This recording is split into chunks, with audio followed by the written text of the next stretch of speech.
சிங்காசனத்தில் வீற்றிருக்கும் சர்வல்லமுள்ள தேவனுக்கு ஸ்தோத்திரம். பிதா, குமாரன், பரிசுத்த ஆவியானவரை கனம் பண்ணுகிறேன், ஸ்தோத்தரிக்கின்றேன். ஹல்லேலூயா. கர்த்தர் நல்லவர், அவர் கிருபை என்றும் உள்ளது. கர்த்தர் நல்லவர், அவர் கிருபை என்றும் உள்ளது. கர்த்தர் நல்லவர், அவர் கிருபை என்றும் உள்ளது. ஆம், என் அன்பு தேவனுடைய பிள்ளைகளே, யாக்கோபு 2ஆம் அதிகாரம் 23ஆம் வசனம். ஆபிரகாம் தேவனுடைய சிநேகிதன் எனப்பட்டார். அடாடா, தேவனுக்கு ஒரு ஃப்ரெண்டா? அது ஒரு ரொம்ப ஆச்சரியமா இருக்கு. ஆனா ஒரு அருமையான ஒரு காரியம் என்ன அப்படின்னு சொன்னா, ஆபிரகாமுக்கு தேவன் எவ்வளவு ஒரு பெரிய சிநேகம் பாராட்டுகிறார். அவர் தேவனுடைய சிநேகிதன் எனப்பட்டார். அடடா அடடா அடடா, எவ்வளோ ஒரு பெரிய சந்தோஷம் இது. என் அன்பு தேவனுடைய பிள்ளைகளே, தேவனுடைய சிநேகிதன் எனப்படுவது எவ்வளோ ஒரு பெரிய பாக்கியம். இயேசு மகாராஜாவை குறித்து என்ன சொல்லுகிறது? யோவான் 11ஆம் அதிகாரத்திலே நீங்கள் படித்து பாருங்கள். அங்கு சொல்லுகிறார்கள், இயேசுவே நீர் சிநேகிக்கிறவன் வியாதிப்பட்டிருக்கிறான் என்று சொல்லுகிறார். இயேசுவும் அடாடா மனுக்குலத்தில் வந்த பொழுது ஃப்ரெண்ட்ஸ் வச்சிருக்கிறார். இயேசுக்கு அன்பாயிருந்த சீஷன் உண்டு, யோவான். ஆனா சிநேகிதன், சிநேகிக்க ஒரு அருமையான ஒருவன் லாசரு. நீ சிநேகித்தவன் என்று லாசரு சொல்லப்பட்டார் என்றால் எவ்வளவு ஒரு பெரிய சந்தோஷம். முதலாவது என் அன்பு தேவனுடைய பிள்ளைகளை சற்று யோசித்து பாருங்கள். தேவன் யார்? எவ்வளவு பெரியவர்! அடடா, அதை நாம் ஒரு நாளும் எளிதிலே சிந்தித்து பார்க்க முடியுமா?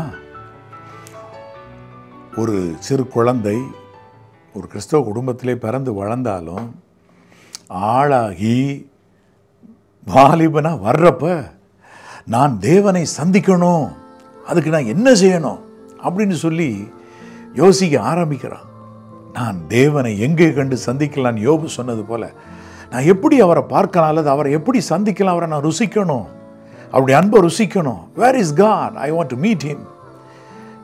ஆண்டவர் பரலோகத்தில் இருக்கிறார்ப்பா. அப்படி இல்லை இல்லை இல்லை இல்லை, கண்டிப்பாக இன்னைக்கு நான் பார்க்கணும், ஆண்டவரை நான் பார்க்கணும் அப்படின்னு சொல்லிட்டு அவர் வாஞ்சிய வாலிபர்கள் எழும்புறாங்க, கர்த்தரை தேடுறாங்க. வாலிப பிராயத்திலே உன் சிருஷ்டிகரை நினை என்றபடியாக நினைச்சி ஆண்டவரை தேட ஆரம்பிக்கும் போது ஒரு நாள் வரும்போது ஆண்டவருடைய அன்பை ருசிக்கிறாங்க.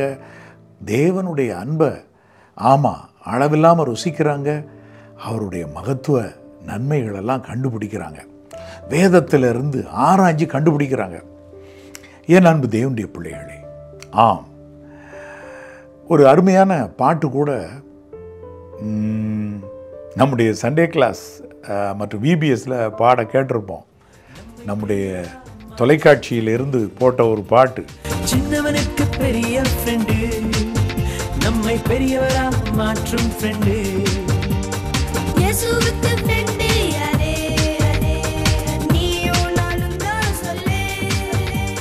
வானத்தையும் பூமியும் உண்டாக்கினவர், சகலத்தையும் சிருஷ்டித்தவர் ஃப்ரெண்டா கிடைக்கிறார்னா அது எவ்வளோ ஒரு அருமையான செயல். தேவகுமாரனாகிய கிறிஸ்து, ஆண்டவர் ஆகிய இயேசு கிறிஸ்து, அவர் நமக்கு ஃப்ரெண்டா கிடைச்சா அது எவ்வளோ பெரிய பாக்கியம். யோசிச்சு பாருங்க. இதுக்கு மேலே என்ன உலகத்தில் இருக்கு? நீங்க சொல்லுங்க, இதுக்கு மேலே வேற ஒரு நன்மை உலகத்தில் இருக்கா? என் அன்பு தேவனுடைய பிள்ளைகளே, தேவனுடைய சிநேகிதர் அப்படின்னு தேவனுடைய சிநேகிதன் எனப்பட்டார் என்று ஆபிரகாம் சொல்லப்படும் போது ஆபிரகாமுக்கு வாழ்க்கையில் வேறு என்ன பாக்கியம் வேணும்? யோசிச்சு பாருங்க. என் அன்பு தேவனுடைய பிள்ளைகளே, என்ன பாக்கியம் வேண்டும்? அப்ப நம்ம தேவனை, அவருடைய திருக்குமாரனை நம்ம ஃப்ரெண்டாக மாற்றி வச்சுக்கிட்டா அது எவ்வளோ ஒரு பெரிய காரியமா இருக்கும். அதற்கு நம்ம என்ன செய்யணும்? இல்லை, அவர் என்ன செய்யறாரு பார்ப்போம். உபாகமம் 33:3 என்ன சொல்லுகிறது? மெய்யாகவே கர்த்தர் தம்முடைய ஜனங்களை சிநேகிக்கிறார். உண்மையாகவே மோசே காலகாலமாக அவருடைய நாட்களில் நின்று இருந்து தேவனுடைய அன்பை ருசித்து மனுஷர் மேலே, தேவ பிள்ளைகள் மேலே அவர் சிநேகம் பாராட்டுறான்றதை கண்டுபிடிச்சிட்டார். ஆடாடா ஆடாடா. அடுத்து இன்னொரு வசனத்தை கூட நான் வாசிக்கிறேன், கவனியுங்கள். 2 நாளாகமம் 9:8. உம்முடைய தேவன் இஸ்ரவேலை என்றென்றைக்கும் நிலைநிறுத்தும்படிக்கு சிநேகிக்கிறதினாலே அவர் நியாயமும் நீதியும் செய்கிறதற்கு உம்மை அவர்கள் மேல் ராஜாவாக வைத்தார் என்று சாலமோனை குறித்து சொல்லப்பட்டது. என் அன்பு தேவனுடைய பிள்ளைகளே, இஸ்ரவேலரை நிலைநிறுத்தணுன்றதுக்காக சிநேகித்தார். ஆடாடா. தேவன் அப்போ தம் ஜனத்தை சிநேகித்தார். அவ்வளவு சிநேகம்.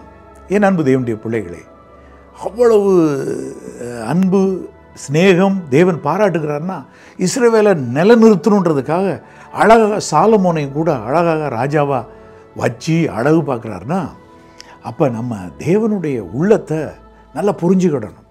ஆம், தேவன் நல்லவர், என்றென்றைக்கும் தேவன் நல்லவர்.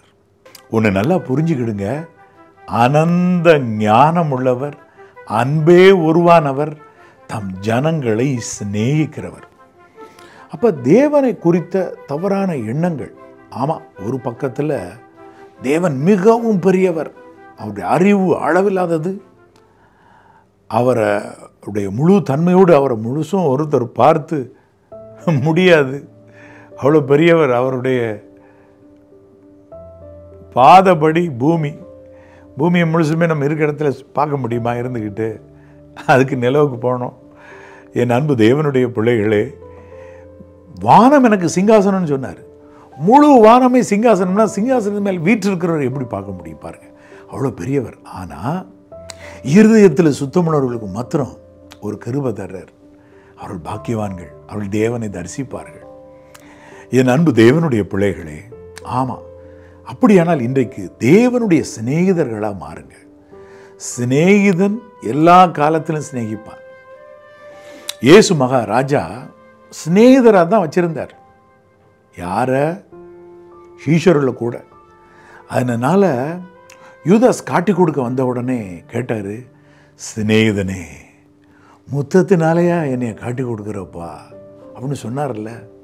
சிநேகிதனே, மை ஃப்ரெண்ட்.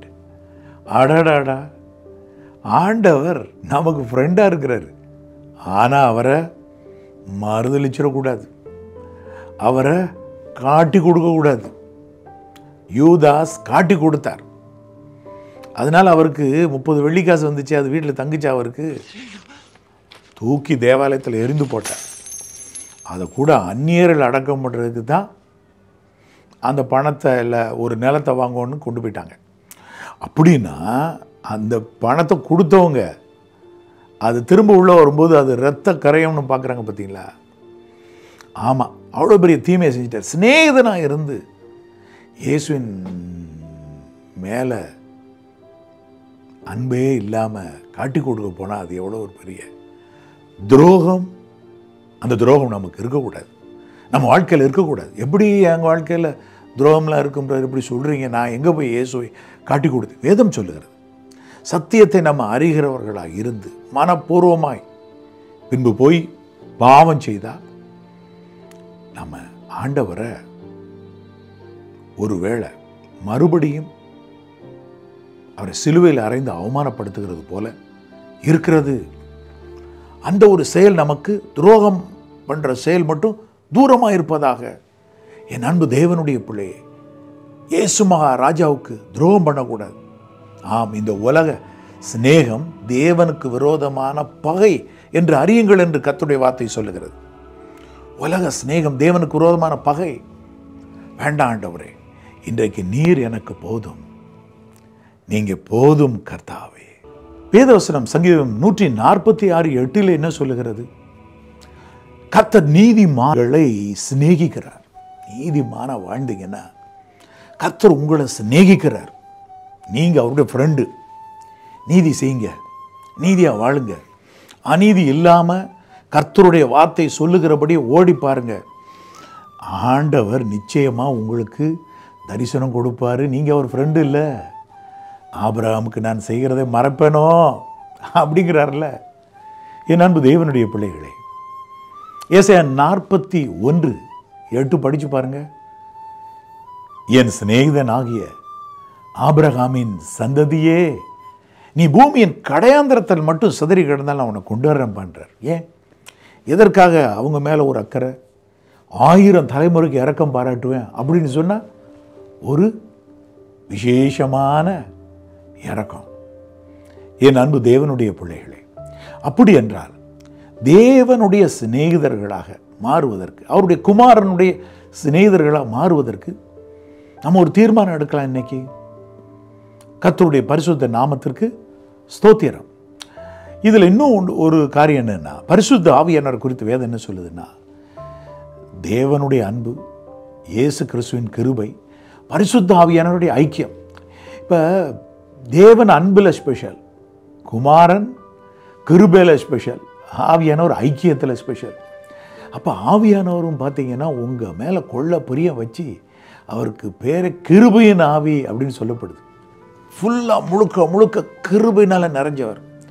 அவர் உங்களுக்கு ஐக்கியத்தில் நம்பர் 1 அண்டசராசத்தில் அவர் தான் ஐக்கியத்தில்.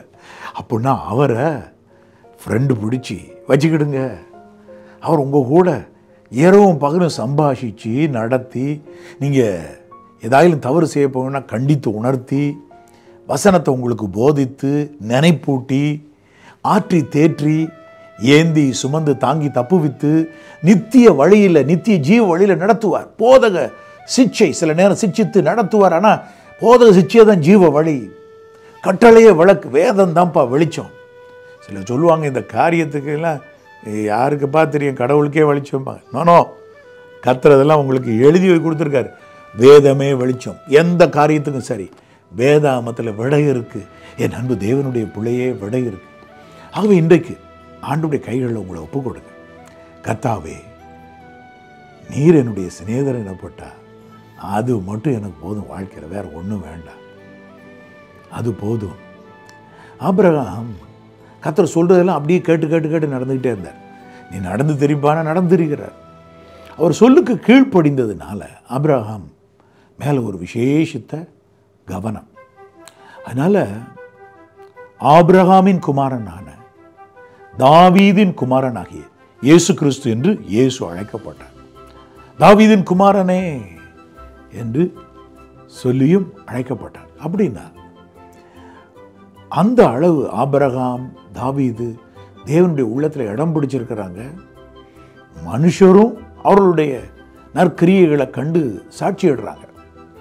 என் அன்பு தேவனுடைய பிள்ளைகளை, இன்றைக்கு ஆண்டவருடைய கைகளில் உங்களை ஒப்பு கொடுங்க. ஆண்டவரே, உலக இச்சை அசுத்தங்கள்லாம் வேண்டாம், கர்த்தர் எனக்கு போதும், நீர் எனக்கு போதும் கர்த்தாவே. என் அன்பு தேவனுடைய பிள்ளைகளே, யோவான் 16:27 படித்து பாருங்கள். ஆண்டவருடைய வார்த்தை சொல்லுகிறது, இயேசு சொல்லுகிறார், நீங்கள் என்னை சிநேகிக்கிறதுனாலே, என்னில் அன்பு கூர்ந்து நீங்கள்லாம் நடக்கிறீங்கல்ல, அதனால பிதா உங்களை சிநேகிக்கிறார். எவ்வளோ ஒரு பெரிய ஒரு அருமையான வார்த்தை அது. அப்போ நம்ம இயேசு மகாராஜாவை தேடி ஓடுகிற பொழுதும் பிதா நம்மை சிநேகிக்கிறார். காலமே எழுந்து ஆண்டவரை தேடுற பழக்கம் அப்போ வரணும். அவரை நம்ம சிநேகிக்கணும். இயேசு மகாராஜாவே, நான் உங்களை நேசிக்கிறேன். நம்ம ஊழியத்து பேரே இயேசு உங்களை நேசிக்கிறார். அவ்வளோதான், உங்களை நேசிக்கிறார். அவரை நீங்கள் நேசிங்க. இரவு பகலா நமக்காக கண் விழித்து இஸ்ரவேலை காக்கிற, உறங்குறதும் இல்லை தூங்குறதும் இல்லைன்னு காக்கிறாரே, அவரை இடத்துல அன்பு கூறணும் இல்லை. நம்ம உண்டாக்குனார் ஒரு பக்கம், ரத்தம் சிந்தி நம்ம ரட்சித்தார் ரெண்டாவது பக்கம், வானாலெல்லாம் நம்ம மீட்டு வருகிறார். எந்த பிரச்சனையாலும் மீட்கிறார் இல்லை, மீட்டு வருகிறார் மீட்பர், மேய்த்து வருகிறார் மேய்ப்பர், தாய் போல தேற்றுகிறார். ஆமாம், தாயுமானவர் தந்தையுமானவர்மா நமக்கு. அதுபோல தாயும் தகப்பனும் போல நம்மை நேசிக்கிறவராக, அதற்கு மேலாக தகப்பன் தன் பிள்ளையில் காட்டுகிற அன்பு, அதெல்லாம் விட, தாயின் அன்பையும் விட நேசம், அன்பு பாராட்டி நம்ம நடத்தி வர்றாரு. அவரை தேடுங்க. அதிகாலையில் அவரை கூப்பிடுங்க. ஒரு பிரச்சனைனா தான் அவர் இடத்துல அன்பு கூறுறது நல்ல, அவரை தேடுறது நல்ல. ரெகுலராக தேடி பாருங்க, பிரச்சனையும் வராமல் போயிடும். உன்னையோடு போராடினவர்களை தேடியும் காணாதிருப்பாய். நான் என்ன சொல்கிறேன், இனி தீங்கை காணாதிருப்பாய் அப்படின்னு என்ன அர்த்தம்? எழுதியிருக்கல, அந்த வசனத்தையும் சொல்கிறேன் சேர்த்து. அப்போ நான் என்ன சொல்கிறேன், நீங்கள் போராடினவர்களையும் காண மாட்டீங்க, இனி தீங்கையும் காண மாட்டீங்க. எவ்வளவு ஒரு வாழ்க்கை அருமையாக மாறிடும்.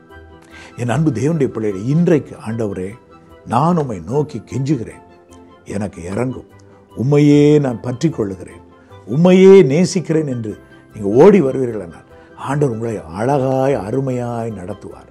கண் கலங்காமல் காலமெல்லாம் காப்பார். பரலோகத்தில் கொண்டு சென்று உங்களை கனம் பண்ணுவார். இப்பூமியிலும் மகிமையான வாழ்க்கை வாழும்படி கர்த்தர் செய்வார். ஹல்லேலூயா. ஆம், என் அன்பு தேவனுடைய பிள்ளைகளே, சாலமோனை குறித்து வேதவசனம் இவ்வாறு சொல்லுகிறது. சாலமோன் தன் தேவனால் சிநேகிக்கப்பட்டார். அடடா, அதாவது இதெல்லாம் தகப்பன் நிமித்தமாக வர்ற சிநேகம் கூட இருக்கலாம். 1000 தலைமுறைக்கு இறங்கணும்னு ஒரு இது இருக்குது. தாவீதுக்கு இதற்கு முன்பதாக பத்சேபாளிடத்தில் இருந்த பிள்ளை கடந்து போச்சு. இப்பொழுது சாலமோன் பிறக்கும்போது இவன் அமைதியுள்ள புருஷனாக இருப்பான். ரொம்ப சட சட சடன்னு பேசிட்டு அமைதியுள்ள புருஷன்.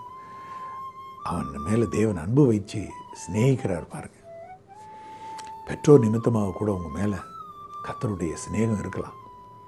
1000 தலைமுறைக்கு இறங்கணுன்ற ஒரு காரியம் இருக்கிறதுனால உங்கள் மேலே அன்பு இறக்கம் வைப்பார், சிநேகமும் கூட வைப்பார். ஆண்டவர் சொல்கிறார் பார்த்தீங்களா, என் சிநேகிதனாகி ஆபிரகாமின் சந்ததியே, சந்ததிக்கும் இறங்குவார், உங்கள் பிள்ளைகளுக்கு இறங்குவார். இப்போ உங்கள் பிள்ளைகளுக்காக எவ்வளோ பிரயாசப்படுறீங்க. ஸ்கூலுக்கு ஒரு நாள் பாடம் படிக்கிறதுக்கு எவ்வளோ கஷ்டப்பட்டு கொண்டு போய் கூப்பிட்டு விட்டு அதன் பின்பு திரும்ப கூப்பிட்டுட்டு வர்றீங்க. அப்போ கூப்பிட்டு கொண்டு போய் விடுறீங்க, கொண்டு வர்றீங்க, இதெல்லாம் செய்கிறீங்களே. ஆனால் இந்த பிள்ளைய என்னாலும் கர்த்தர் இதை போல் நடத்தணும் அப்படின்னு சொன்னால் நீங்கள் உண்மை உத்தவமாக வசனத்தின்படி வாழும்போது ஆண்டவர் உங்கள் பிள்ளைகள் மேலே கரிசனையாக நினைவாக இருப்பார். ஒன்றுமே கவலைப்படாதீங்க. சரிதானா? தேவனை ஃப்ரெண்டாக வச்சுக்கிட்டா அவ்வளோதான். வாழ்க்கையில் நீங்கள் சூசைட் பண்ணலாம் ஓடாதீங்க, வேண்டாம். அது உங்களுக்கு தூரமாக இருப்பதாக.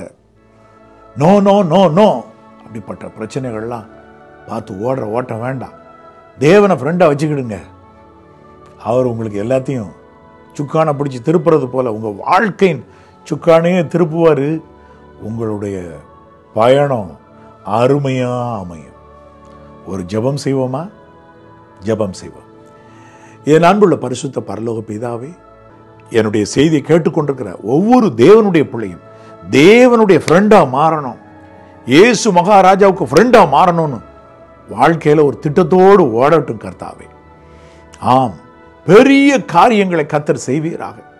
உடைய பிள்ளைகளுடைய கண்ணீர் என்னென்ன இருக்கிறதோ எல்லாம் துடைத்து அருமையாக நடத்தும், கைவிடாமல் காத்துக்கொள்ளும், பெரிய காரியங்களை செய்வீராக. இயேசு ரட்சகர் நாமத்தினால் நன்றி சொல்லி மனத்தாழ்மையோடு இந்த ஜெபத்தை ஏறெடுக்கிறேன் பிதாவே. ஆமென், ஆமென்.